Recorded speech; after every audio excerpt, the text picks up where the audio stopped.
أعوذ بالله من الشيطان الرجيم بسم الله الرحمن الرحيم شهر رمضان الذي أنزل فيه القرآن هدى للناس وبينات من الهدى والفرقان আল্লাহ পাক বলেন শাহরু রমাদানাল্লাযী উনজিলা ফীহিল কুরআন, রমজান মাসে আমি কুরআনকে নাজিল করেছি।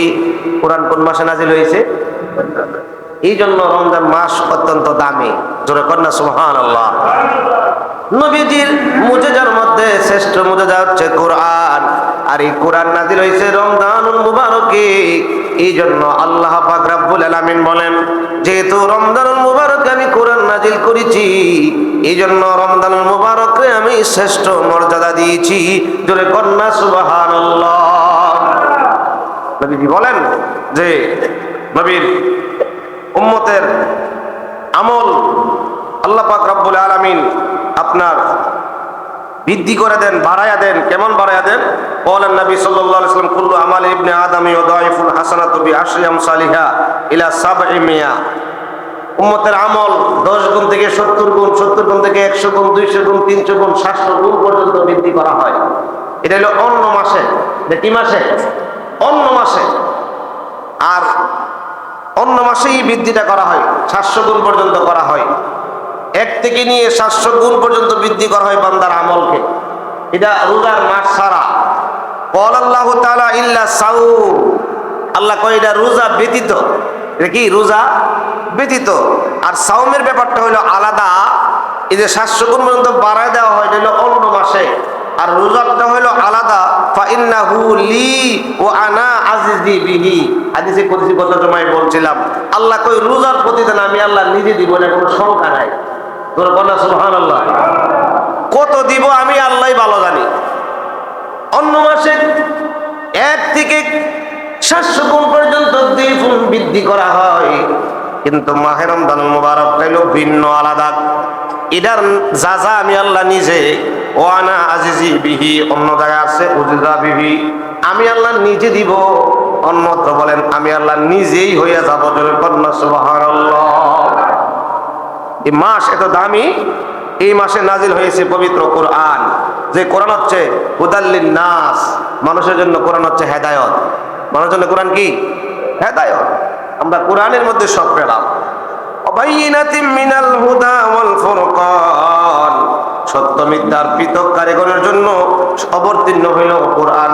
সত্য এবং মিথ্যা, হালাল এবং হারাম, ভালো এবং মন্দ সব কিছু আমরা জানলাম কোরআন থেকে। জোরে কন্যা সুবহানাল্লাহ। ফামান শাহিদা মিনকুম শাহরা ফালিয়াসুমহু, এই আয়াত দ্বারা রোজাকে ফরজ করা হয়েছে। একেবারে ফরজ, বাদ দেওয়া যাবে না, বাদ দেওয়া যাবে না। ফামান শাহিদা মিনকুম শাহরা ফালিয়াসুমহু, তোমাদের যাহারা রমজান মাস পায় তারা যেন উহাতে রোজা রাখে।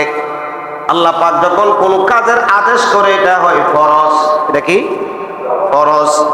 এই আয়াতে কারিমা দ্বারা রোজা ফরজ হয়েছে আমাদের উপর। আল্লাহ পাক রব্বুল আলামিন বলেন, যদিও রোজা ফরজ করে দিয়েছি, আমি আমার বান্দার উপর কোন কাজকে একবারে বোঝার মতন চাপায়া দেই নাই। আমি আল্লাহ অনেক বিষয় অনেক সময় হালকা করে দেই, মাফ করে দেই। জোরে কন্যা সুবহানাল্লাহ। এই যে আমি ফরজ করেছিলাম, আমি আল্লাহ যদি বান্দার প্রতি দয়ালু না হইতাম, মায়াবী না হইতাম, ফরজ ফরজই রাখতাম, না না, আমার বান্দার কষ্ট হবে, আমার নবীর উম্মতের কষ্ট হবে। আমি আল্লাহ এটা চাই না। এই জন্য আমার বান্দার জন্য, নবীর উম্মতের জন্য কষ্ট যেন না হয়, কিছু কিছু ছাড় দিয়েছি। সুবহানাল্লাহ। যেমন আল্লাহ পাক রব্বুল আলামিন বলেন, ওয়ামান কানা মারিদান আও আলা সাফারিন ফাইদ্দাতুম মিন আইয়ামিল উখর। জোরে কন্না সুবহানাল্লাহ। আল্লাহ পাক বলেন, ফামান কানা মারিদান, কেউ যদি অসুস্থ হয়ে যায়, আও আলা সাফারিন, অথবা সফরে থাকে, মানে রাস্তায় চলাচলে থাকে, সফরে থাকে, কেউ যদি অসুস্থ হয়ে যায়, কেউ যদি সফরে থাকে, তাহলে ফাইদ্দাতুম মিন আইয়ামিন উখার, তাহলে রোজা ছেড়ে দিবে, ছেড়ে দিয়া পরে তা গণনা করে যতটা রোজা ভাঙ্গা পড়ছে ততটা রোজা রাখলে চলবে। জোরে কন্যা সুবহানাল্লাহ। আল্লাহ কই কোন আমলকে আমি বান্দার উপর একবারে চাপায়া দেয় না, করতে হবে করতে হবে। আমি আল্লাহ কিছু বিশেষ ছাড় দেই। জোরে কন্যা সুবহানাল্লাহ। অসুস্থ হইলে রোজা ছাড়ন যাইব, ছাড়লে এটার কাফারা দিতে হবে না। 5টা রোজা ছাড়ছেন, 5টার বদলা 5টা করলে চলবে। সফরে থাকলে রোজা ছাড়া যাইব, কোন কোন কারণে রোজা ছাড়া যাইব, কোন কোন কারণে রোজা ভাঙবে না, কোন কোন কারণে রোজা ভেঙে যায়। এবং আমাদেরকে আল্লাহ পাক রব্বুল আলামিন কাদের জন্য ছাড় দিয়েছেন রমজান মুবারকে। এই রমজান আল্লাহ ফরজ করেছেন। আল্লাহ বলেছেন কুতিবা আলাইকুমুস সিয়ামু কামা কুতিবা আলাল্লাযীনা মিন ক্বাবলিকুম লাআল্লাকুম তাত্তাকুন। রোজা তোমাদের উপর ফরজ করা হয়েছে যেমন ভাবে তোমাদের পূর্ববর্তীদের উপর ফরজ করা হয়েছিল, যেন তোমরা তাকওয়া অর্জন করতে পারো। আল্লাহ কয় আমি ফরজ করার পরেও কিছু কিছু লোকের জন্য আমি আল্লাহ ছাড় দিছি। সূরা কন্যা সুবহানাল্লাহ। কি দিছে? প্রত্যেকটা ইবাদতে আল্লাহ ছাড় দিছে। যেমন মনে করেন নামাজ, আমরা যদি নামাজ দাঁড়ায় বসতে না পারি, নবীজি বলতেন তুমি বৈশা পড়ো। কি বৈশা। তবে বৈশা চেয়ারে বৈশা না পড়াটাই ভালো। জমিনে বৈশা পড়া হলো নবীজির হাদিস। চেয়ারে বসার ব্যাপারে কোনো হাদিস নাই। আপনি পারেন না জমিনে বৈশা পড়েন, চেয়ারে না বসে আপনার দাঁড়াইয়া সেজদা করতে, দাঁড়াইয়া নিয়োগ করতে কোনো কথা না। পারেন না আপনি বৈশা, সব বৈশা যা আছে সব আপনার বৈশা। এরপরও পারেন না বৈশাখ, নবীজি বলছেন শুইয়া ইশারার দ্বারা তুমি রুকু করতেছো, সেজদা করতেছো, রুকুর সময় রুকু তাসবিহ, সেজদার সময় সেজদা তাসবিহ, তেলাওয়াতের সময় তেলাওয়াত। বলে কন্যা সুবহানাল্লাহ। তাহলে সহজ করে দিছে না? যদি বলতো না দাঁড়াই পড়তে হইব, তাহলে যারা দাঁড়াইতে পারে না এরা কেমনে বলবো? যারা দাঁড়াইতে পারে না এরা শুইয়া কেমনে পড়বে? আল্লাহ কই না আমি কোন বিধানকে এত কঠিন করে দেয় নাই, কোন বিধানকে বান্দার উপর বোঝা হিসেবে চাপায়া দেয় নাই। আমি আল্লাহ বান্দার জন্য সহজ করে দিয়েছি, কিন্তু বান্দা এরপরও বোঝে না, অনুধাবন করে না। আল্লাহ যদি সহজ করে না দিত, তাহলে যারা বসতে পারে না দাঁড়াইয়া পড়তে হইতো, বসতে পারে না যারা আপনার শুইয়া পড়ার তো কোনো সুযোগ নাই, দাঁড়াইয়া পড়তে হইতো। এ কি সম্ভব হইল? আল্লাহ কই না, আমার নবীজি বলেন তুমি দাঁড়ায়া পারো না বৈশা পড়ো, বৈশা পারো না তুমি শুইয়া পড়ো, ইশারায় আদায় করো। জোরে কন্যা সুবহানাল্লাহ। তো আমরা আজকে যেহেতু রোজার দ্বিতীয় খুতবা, এই জন্য আমরা আলোচনা করব রোজার বিভিন্ন মাসলা মাসাইল বিষয় নিয়ে। এর মধ্যে আপনার প্রথম নম্বর হইল কাদের উপর রোজা ফরজ নয়। 10 শ্রেণীর লোকের উপর, মানুষের উপর রোজা ফরজ নয়। যদিও রোজাটা ফরজ সবার উপরে, আল্লাহ কয় আমি কিছু কিছু ক্ষেত্রে ছাড় দিছি। যেমন কোরআনে আল্লাহ বলছেন ওমান কানা মারিদান আও আলা সাফারিন ফাইদ্দাতুম মিন আইয়ামিন উখার। যদি তোমরা অসুস্থ থাকো অথবা সফরে থাকো, রোজা ছাইরা দিতে পারবা। ছাইরা দিয়া পরে একটা করলে চলবো। আল্লাহকে আমি সুযোগ দিছি, আমি আল্লাহ পাক রব্বুল আলামিন বান্দার বোঝা কমাই দিছি। জোরে কন্যা সুবহানাল্লাহ। 1 নম্বরে হইল অসুস্থ ব্যক্তি। 10 শ্রেণীর মানুষের উপর রোজা ফরজ নয়। আল্লাহ পাক রব্বুল আলামিন রোজা ফরজ করার পরেও কয় 10 শ্রেণীর লোকের উপর রোজা ফরজ নয়। অসুস্থ ব্যক্তি এমন অসুস্থ, রোজা রাখলে তার অসুস্থতা বাইরে যাইব গা, এই যাবো গা, বেড়ে যাবে।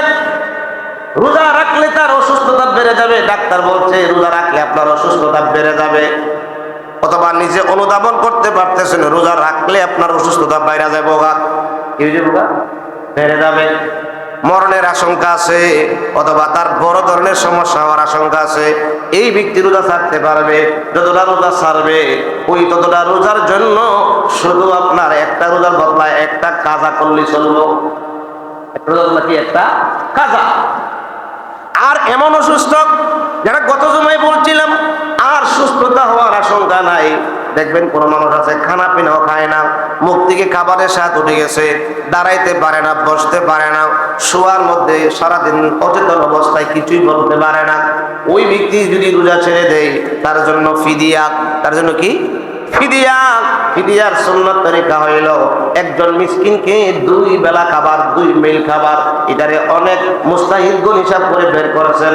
একটা ফিদিয়ার জন্য একটা একটা সদকাতুল ফিতর। সদকাতুল ফিতর, তবে সুন্নত হলো একটা মিসকিনকে 2 বেলা খাবার খাওয়ানো। আপনি 2 বেলা পেট ভরে খাওয়াইলে একজন লোকে কত টাকা খরচ হয়? একটা রোজার ফিদিয়া। রোজা কি ফিদিয়া। এবং অনেকের মা বাপ দাদা দাদি আছে যারা এমন অবস্থা, এরা ভালো হওয়ার আর আশঙ্কা নাই, এরা জন্য এটা হইল ফিদিয়া। আর এমন লোক সুস্থ হওয়ার আশঙ্কা আছে, অসুস্থ হয়ে গেছে রোজার মাসে অথবা রোজার আগে অসুস্থ হয়ে পড়ছে, রোজা রাখলে তার মরণের অবস্থা হইব। ওই ব্যক্তি রোজা ছাড়তে পারবে, ছাড়ার পরে সে ভালো হওয়ার পরে একটা রোজার বদলা একটা রোজা রাখবো। দেখো কাজা, দেখি কয় কাজা। কদা আরবিতে বলা হয় কদা, আমরা বলি কাজা, এটা বলা হয় কাজা রোজা, একটা বদলা আরেকটা। তাহলে 1 নম্বর অসুস্থ ব্যক্তি, 2 নম্বর মুসাফির, 2 নম্বর কি মুসাফির। কোন ব্যক্তি যদি তার বাড়ি থেকে রওনা হয়ে 48 মাইল, হাদিস শরীফে আছে বর্তমানে হিসাবে 78 কিলোমিটার, কেউ কেউ বলছেন 80 কিলোমিটার করে যদি অবস্থান করে, তাহলে মুসাফির। কি 15 দিনের কম সময় থাকার যদি তার নিয়ত থাকে, 15 দিনের বেশি থাকার নিয়ত থাকলে, 15 দিন সময় থাকার নিয়ত থাকলে তার মুকিম হয়ে যায় মুসাফির না।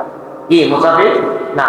তো ওই ব্যক্তির জন্য আপনার রোজা ছাড়তে পারবে সে, একটার বদলা পরে একটা রাখলে চলবে। আল্লাহ যে বলছেন যে ফাইদ্দাতুম মিন আইয়ামিন উখর, গণনা কইরা 5টা ছাড়ছে 5টা রাখবে, 10টা ছাড়ছে 10টা রাখবে, 15টা ছাড়ছে 15টা রাখবে। এর জন্য কোনো কাফারা দিতে হবে? রোজা ফরজ না তার উপর। 3 নাম্বার হইল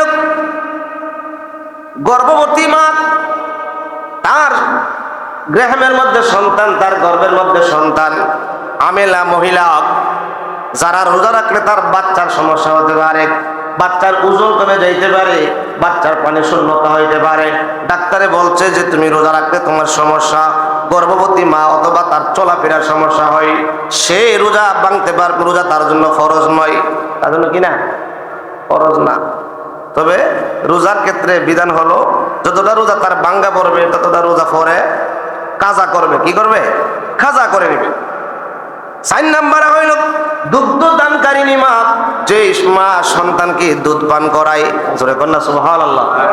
দেখেন ইসলাম কত সুন্দর, আল্লাহু আকবার, কি সুযোগ দিয়েছে দেখছেন। মা সন্তানকে দুধ পান করাবে। আল্লাহ পাক রব্বুল আলামিন বিধান করে দিয়েছেন যে এমত অবস্থায় রোজা ফরজ নয়। সন্তান রোজা রাখলে সন্তান দুধ কম পাইব, খাবার পাইতো না, চিল্লাচিল্লি করব, সন্তানের অসুবিধা হবে। মার জন্য রোজা ফরজ নয়, যতটা রোজা ভাঙ্গা যাবে, 30টা ভাঙ্গা গেলে পরে 30টা রেখে নেবে, যতটা রাখতে পারবে না রাখতে পারবে, যতটা ভাঙ্গা পড়বে, অর্থাৎ যতটাই ভাঙবে পুরাটা যদি ভাঙ্গে ফেলে অসুবিধা নাই, কারণ তার উপর রোজা ফরজ না। কিনা কিনা কিনা ফরজ না, রোজা কিনা ফরজ না। এই জন্য যেহেতু রোজা অত্যন্ত গুরুত্বপূর্ণ, রোজা অনেক দামি, যার যা যা আল্লাহ নিজে দিবে, এই জন্য এটার বদলা একটার বদলা একটা রাখবে, রাখাটা উত্তম, রাখতে হবে। কি রাখতে হবে? এটা হইল 4 নাম্বার। 5 নাম্বার হইল পাগল। পাগল যে ব্যক্তি নিজের কথাই সে নিজে বোঝে না, কি কই সেটা সেই জানে না, ওই ব্যক্তির উপর রোজা ফরজ না। ফরজ কি না, ওই ব্যক্তির উপর রোজা ফরজ না, সে তো পাগল। যতক্ষণ পর্যন্ত সে ভালো না হয় তার উপর রোজা ফরজ না। তার রোজা ছুটতে গেলে এটার কাজও লাগতো না, কারণ সে তো পাগল, সে কিছুই বলতে পারে না, মজলুম। হাদিস শরীফে আছে 3 ব্যক্তির উপর ইসলামের কলম আল্লাহ উঠাই নিছে। এর মধ্যে 1 নাম্বার হইল পাগল। নাম্বার কি? পাগল। আর 2 নাম্বার হইল আপনার নাবালেগ শিশু। 3 নাম্বার হইল ঘুমন্ত ব্যক্তি। কি ব্যক্তি? ঘুমন্ত ব্যক্তি। কারণ ঘুমন্ত ব্যক্তি কিছু বলতে পারে না, ঘুমন্ত ব্যক্তির উপর কলম আল্লাহ উঠিয়ে নিছে। এই হলো 3 শ্রেণীর লোকের উপর কলম আল্লাহ উঠাই নিছেন। পাগলের উপর রোজা ফরজ না। 6 নম্বরে ছোট্ট শিশু, যারা বালেগ হয় না, বালেগা হয় নাই, সাবালেগ হয় নাই, এদের উপর রোজা ফরজ না। তবে হ্যাঁ, 8-9 বছর বয়স হয়েছে, 10 বছর বয়স হয়ে রাখতে চাই, রাখতে দিবেন, কারণ শিক্ষা গ্রহণ করা দরকার। যদি বলছেন যদিও রোজা ফরজ না, এরপরে যদি রাখতে চাই বাপ মা তাকে দেওয়া, কারণ 1-2টা রেখা ট্রাই করুক, সামনে তো সে রোজা রাখতে হবে। জোরে কর না সুবহানাল্লাহ। শিশু রোজা ফরজ না, এরপরে যদি রাখতে চাই রাখতে পারবে, যদিও সে বালেগ হয় নাই, রাখতে দিবেন, ট্রাই করতে দিবেন। 1-2টা অনেকে আছে বেশি আল্লাহ দেখায়, দেখা গেলো এই করতে করতে সে বালেগ হওয়ার পরে রোজা রাখতে পারে এই জন্য আমাদেরকে শিক্ষা দেওয়ার জন্য ছোট্ট ছেলে মেয়ে যারা এখনো বালেগ হয় নাই তাদেরকে রোজা রাখাতে হবে, 1-2টা রাখায়া শিক্ষা দেন, ধরে কন্যা সুবহানাল্লাহ। 7 নম্বর হইল মা বোনদের হায়েজের সময়, যে সময় মেন্স শুরু হয় মা বোনদের, ওই সময় তাদের উপর রোজা ফরজ নয়, রোজা ভেঙে ফেলবে। তবে পরে যতটা রোজা ভাঙ্গা হয় ততটা কাজা করবে। কি করবে? কাজা করে নেবে। যতটা রোজা ভাঙ্গা হয় কাজা করে নেবে। মা বোনদের পিরিয়ডের সময় রোজা যেগুলি আপনার ছুটে যায় এগুলি কাজা করতে হয় না, নামাজ যেগুলি ছুটে যায় নামাজের কিন্তু কাজা করতে হয় না, কিন্তু রোজার কাজা করতে হয়। যতটা রোজা ছুটে যাবে ততটা রোজার কাজা করবে। 6টা 7টা 8টা 10টা যতগুলো মানে ছুটে যায়, প্রত্যেক মা বোনদের প্রতি মাসে মাসে পিরিয়ড হয়, ওই পিরিয়ডের সময় যে রোজাগুলি ভেঙে যায় এগুলি পরে আদায় করবে। এগুলি এই সময় তার উপর রোজা ফরজ না, কিনা ফরজ না।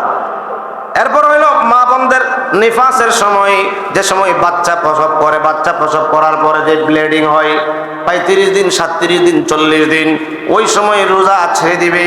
ওই সময় তার উপর রোজা ফরজ না, যতটা রোজা ভাঙ্গা পরে ততটা রোজা কাজা করে নেবে। গুরুত্ব সহিত শোনেন মাসআলা। 9 নম্বর হইল কোনো ব্যক্তি যদি বেশি পিপাসার্থ হয়, মানে রোজা রাখছিল এমন বাড়ি কাজ করছে, করার কারণে এমন পিপাসার্থ হইছে, এখন যদি সে রোজা না ছাড়ে মরে যাবো গা। কথা বুঝলেন? রোজা না ছাড়ে মরার উপদ্রব হতে পারে, অবস্থা খারাপ হতে পারে, শোচনীয় হইতে পারে। ওই ব্যক্তির উপর তখন রোজা ছাইড়া দেওয়া উচিত, তার উপর তখন রোজা ফরজ নয়। কি নয় রোজা তখন তার উপর কি নয়, ফরজ নয়।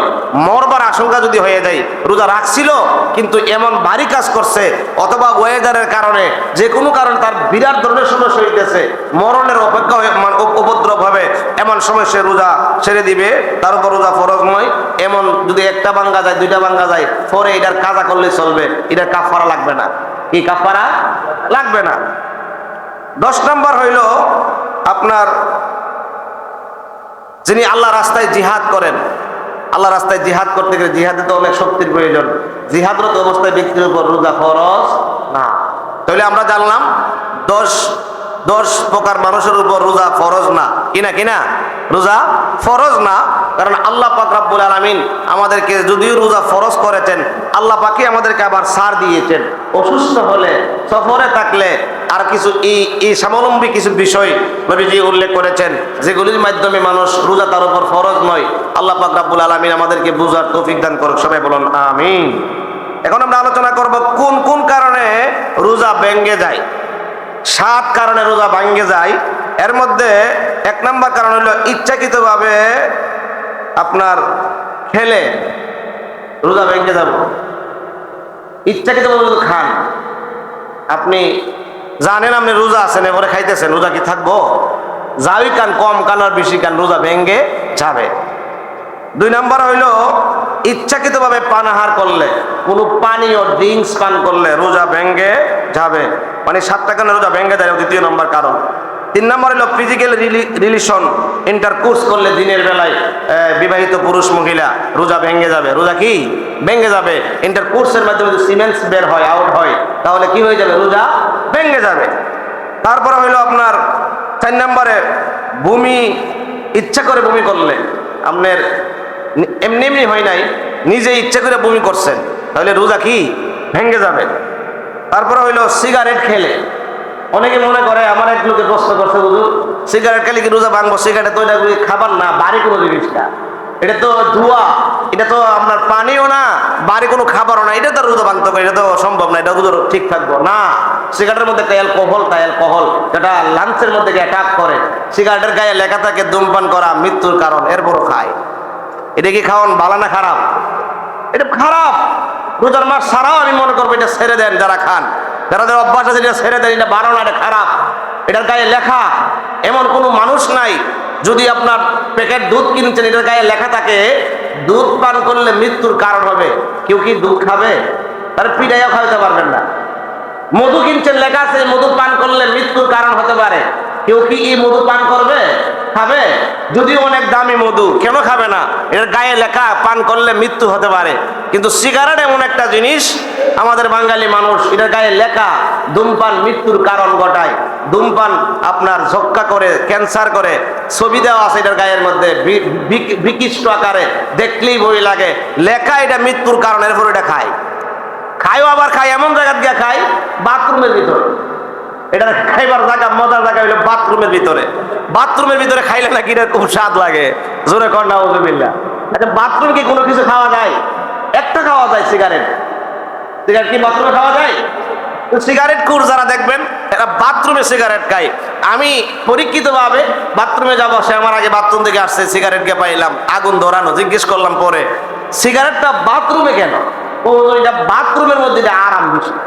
আমি কই এটা নাফাক বিদায়, এটা হারাম বিদায়, এটা লেগে বাথরুমে মজা লাগে। জোরে কর নাউজুবিল্লাহ। ও বাথরুমে খাইলে বলে এটা বাথরুম কিলার হয়। জোরে কর নাউজুবিল্লাহ। এটা তাদের অভ্যাস। এটা কি তাদের অভ্যাস? গায়ে লেখা মৃত্যুর কারণ, এরপর একটা খাবার খায়, এটার নাম হইল সিগারেট। এই সিগারেট যদি কেউ দিনের বেলা খায়, মনে করে সে ধোয়া, রোজা ভেঙ্গে যাবে। রোজা কি ভেঙ্গে যাবে। সিগারেট যদি কেউ আপনার দিনের বেলা খায়, তার রোজা কি হবে? ভেঙ্গে যাবে। এরপরে আপনার 6 নাম্বার হলো মাস্টারবেশন, হস্তমৈথুন যাকে বলা হয়। যদিও এখানে ছোট্টবাদ মানুষ আছে, যুবক ভাইরা সেটা বলতে হয়, কারণ ইসলাম এমন কিছু বিষয় আছে যেটা লজ্জা করলে চলবে না, শিখতে হবে। মাস্টারবেশন যাকে বলা হয়, আপনার হস্তমৈথুন যাকে বলা হয়, এর মাধ্যমে যদি সিমেন্স আউট হয়, বের হয়, তাহলে রোজা ভেঙ্গে যাবে। এবং রোজা ভাঙলে এটার কাফারা দিতে হবে। কি দিতে হবে? কি দিতে হবে? কাফারা, কাজাও করতে হবে, কাফারা দিতে হবে। কাফারা তো গত জমায় বলেছিলাম, একটা রোজার জন্য 60 দিন রোজা। কয়দিন রোজা? 60 দিন রোজা। একটা রোজার জন্য 60 দিন রোজা, নতুবা 60 জন মিসকিনকে পেট বইরা খাবার খাওয়াইতে হইব। এক সাহাবীর এরকম হয়ে গেল, আপনার মাস্টারবেশন না, মানে দিনের বেলা ওনার স্ত্রী সম্ভব হয়ে গেল। রাসূলের দরবারে দৌড়ে আসছে, ইয়া রাসূলুল্লাহ, আমি তো হালাক হয়ে গেছি, আমি তো সর্বনাশ হয়ে গেছি, আমি তো শেষ হয়ে গেছি। আরে কি হয়েছে? ইয়া রাসূলুল্লাহ, আমি দিনের বেলা স্ত্রীর সাথে মিলিত হয়ে গেছি, রমজান মাসে হুজুর, আমার এখন কি? আল্লাহ রাসূল বলেন, করছো তো করছো, এখন তোমার কাফারা দিতে হবে। কাফারা কি? কাজাও করতে হবে, 60 দিন রোজা রাখতে হবে। ও আল্লাহ রাসূল, এটা তো আমার দ্বারা সম্ভব না। তোরে কন্যা সুবহানাল্লাহ। তাহলে 60 জন মিসকিনকে পেট ভরে খাবার খাওয়াইবা। আল্লাহ রাসূল কয়, এটাও আমার দ্বারা, মানে ওই ব্যক্তিটা কয়, ইয়া রাসূলুল্লাহ, এটাও আমার দ্বারা সম্ভব না। তোরে কন্যা সুবহানাল্লাহ। এরপরে আমার নবী কই, এটাও সম্ভব না, এইটাও সম্ভব না, তো তুমি তো দোষী, তুমি করলা কি? ইয়া রাসূলুল্লাহ, আমি হালাক হয়ে গেছি, আমারে আপনি সংশোধন করে দেন। কি করবেন? এবার আল্লাহ রাসূল সাল্লাল্লাহু আলাইহি ওয়াসাল্লামের দরবারে কিছুক্ষণ পরে এক লোক কিছু কুরমা, খেজুর হাদিয়া নিয়ে আসে। এবার আল্লাহ রাসূল ওই হাদিয়ার কুরমার বক্সটা ওই লোককে দিয়া দিলেন, যাও এদিকে দান করে দাও। খাওয়াইতে পারবে না, রোজা রাখতে পারবে না, তুমি বড় দুর্বল, কাজ তো করে ফেলছো, মাপ তো পাইতে হবে, তুমি যাই এগুলি দান করে দাও। ওই লোকে বলে, ইয়া রাসূলুল্লাহ, আমি কি এগুলি আমার চাইতে গরিব লোককে দান করবো? তাহলে ইয়া রাসূলুল্লাহ, এটি খাওয়ার যোগ্য আমি, কারণ আমার চাইতে এত দুর্বল মানুষ মদিনার জমিনে, এত গরিব মানুষ মদিনার জমিনে আর কেউ নাই। কন্যা সুবহানাল্লাহ।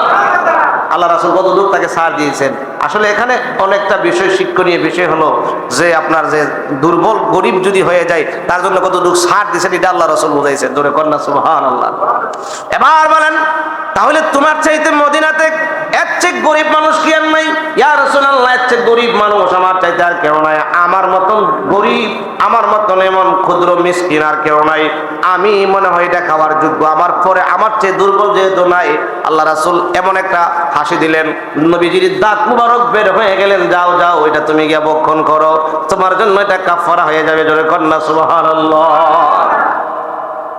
তো যে কথা বলতেছিলাম, আপনার রোজা ভেঙে যায় যেসব কারণে, এইসব কারণগুলোর মধ্যে যদি, এইসব কারণের মধ্যে যদি একটা কারণে আপনি পড়ে যান, তাহলে রোজা তো ভাঙলো, এই ভাঙ্গার কারণে আপনার কাজাও করতে হবে, কাফারাও আদায় করতে হবে। কাফারা কি? আদায় করতে হবে, কাফারা আদায় করতে হবে।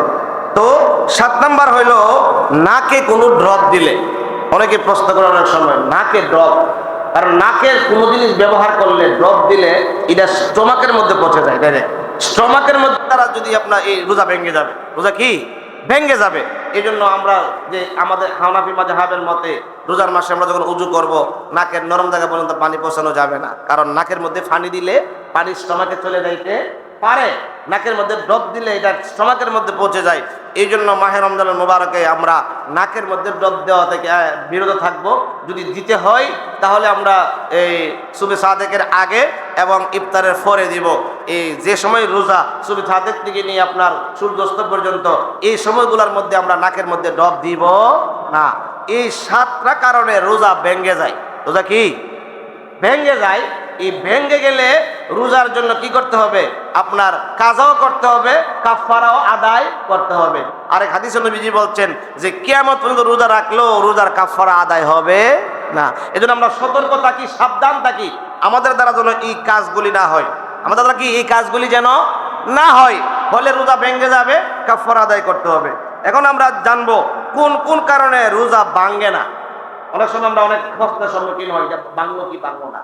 নাম্বার 1, 1 নম্বরে ভুল করে কোনো কিছু খেলে, ভুলে যদি কোনো কিছু খেয়ালাম, আমাদের সভাপতি সাহেব আপনার সবে বরাতের সময় রোজা রাখছে, কোন জায়গায় ভুলে কিছু একটা খেয়ে ফেলছে, বড়ি খেয়ে লাইছি। তো আমার কই হুজুর আমি তো ভুলে খাই লাইছি।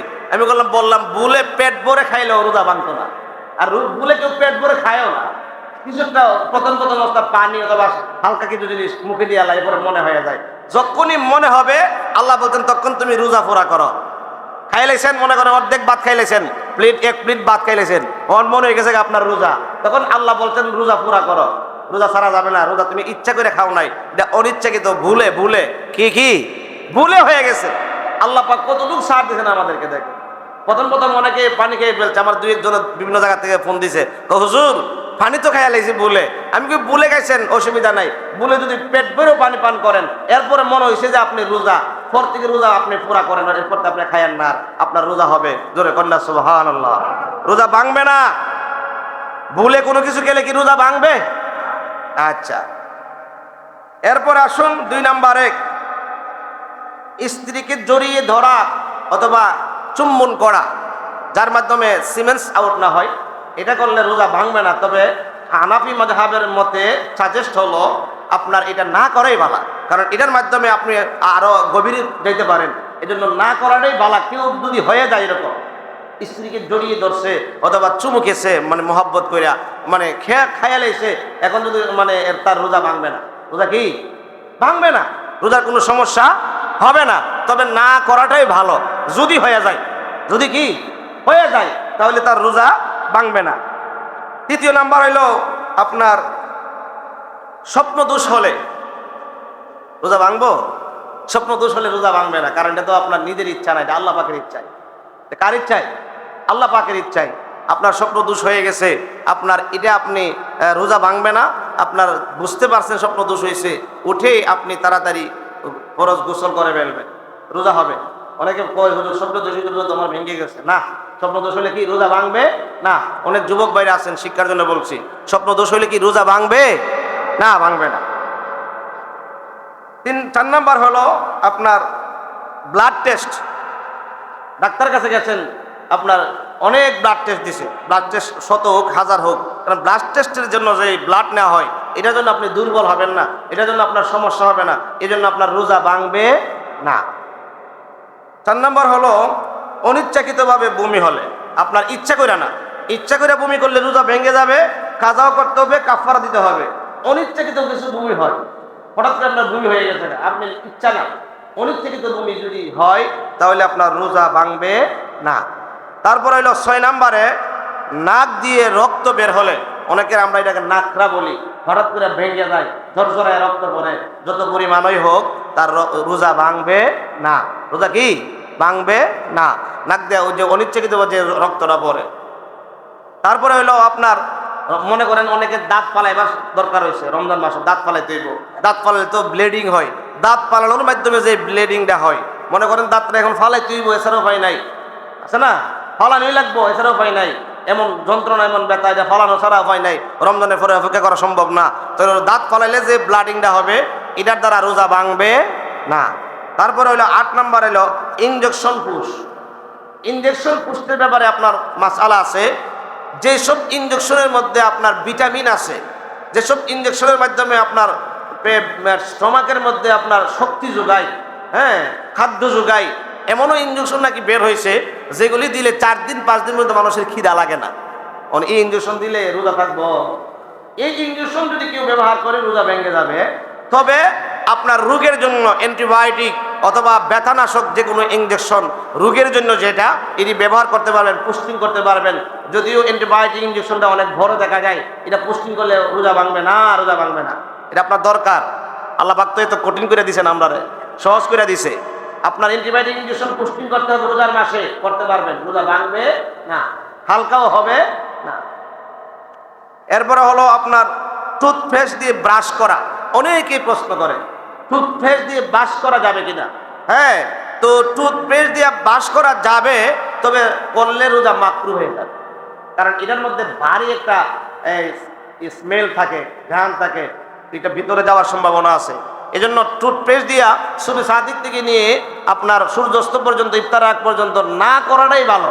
হানাফি মাযহাবের মধ্যে না করাটাই উত্তম সাজেস্ট। কারণ রোজা রাখলাম এত কষ্ট করে, টুথপেস্ট দিয়ে বাস করে কিনলে গে এটারে আমি মাকরু করতাম, কিনলে গে তো দামি রোজারে মাকরু করতাম। এই জন্য দিনের বেলা সাজেস্ট হইলেও আপনি মেসওয়াক করবেন, সেওয়াক, মেসওয়াক। মেসওয়াক করলে কি হবে না, মাকরু হবে না, উত্তম হবে। কি হবে? উত্তম হবে। এমনইভাবে আপনার মাউথ ওয়াশ, আপনি জনসম্মুখে কথা বলবেন, আপনার মুখে দুর্গন্ধ, এই জন্য মাউথ ওয়াশ যা কুলি করা যাবে, তবে রোজা মাকরু হবে। রোজা কি হবে?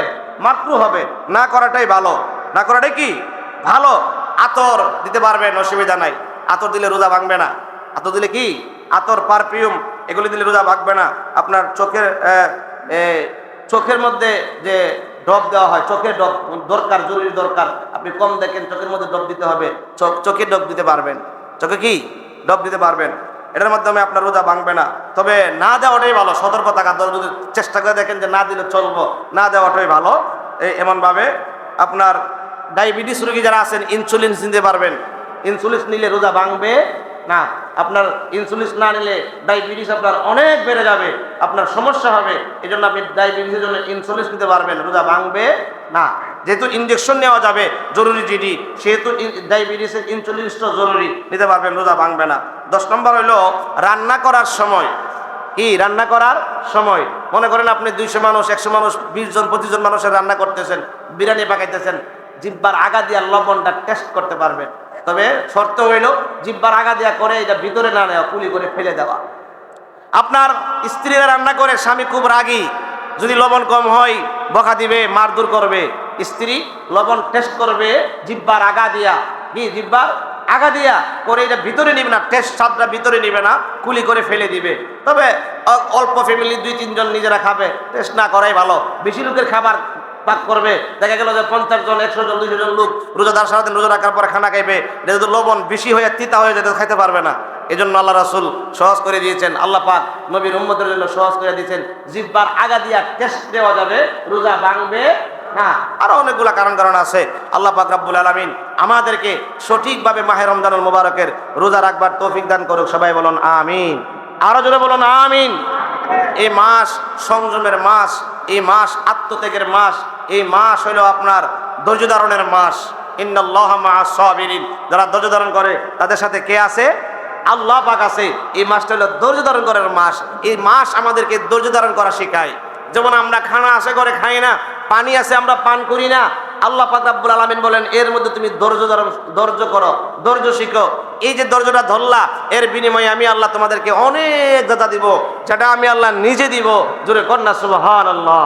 এই মাহে রমজানুল মুবারকে আমরা বেশি বেশি করে ইবাদত বন্দেগী করি, বেশি বেশি করে আল্লাহ পাক রব্বুল আলামিনকে খুশি করার জন্য তাসবিহ, তাহলিল, কুরআন তেলাওয়াত, জিকির, আজকার, 5 ওয়াক্ত নামাজের পাশাপাশি নফল নামাজ, ইবাদত বন্দেগী করি। আল্লাহ পাক তৌফিক দান করুক। সবাই বলুন আমিন। এবং মাহে রমজানুল মুবারকে আমরা বেশি বেশি করে দান খয়রাত করি। ইনশাআল্লাহ আল্লাহ পাক যদি বাঁচিয়ে রাখে, আগামী জুমায় আমরা যাকাতের বিষয় নিয়ে আলোচনা করব। তো আমরা বেশি বেশি করে দান খয়রাত করি।